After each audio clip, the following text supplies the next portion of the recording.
Sa Mandawi City, gisugdan ang pagapod-apod sa mga quarantine passes sa kabaranggayan nga gimagamit kung mugawas man ang mga residente sa ilang panimay. Apan temporaryo ng kini kay ang City Hall mo issue og passes alang gyud sa mga lumulupyo. Ano ang report? Sa Barangay Hall sa Subang Dako, nabisi kini mga purok leaders sa listahan sa ilang mga residente. Kini ang gibasihan nga talaan sa mga tagaanan og home quarantine pass. Gisugda na sa barangay staff ang house-to-house distribution sa mga passes. I-house to house ko naghatag ang ID. Nya papirmahan. Dili sila magpondok. Ako mo house to house.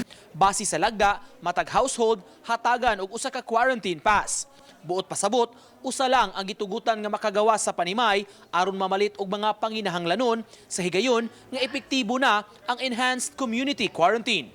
Among pagbase katarag yung household profiling ra gid namo.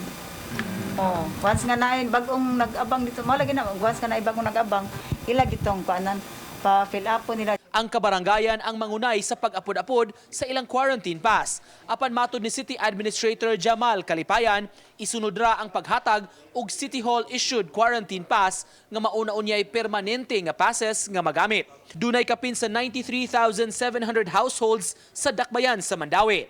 Lakip ang mga renters nga kwalipikado sab nga makadawat niini.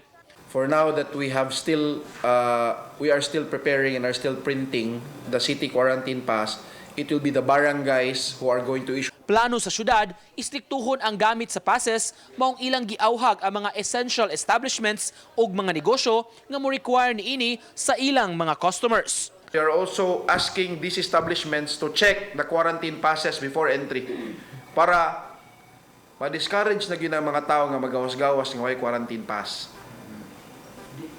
or mo violate sila. Ubani June Solon, Nico Sireno, Balitang Bisdak.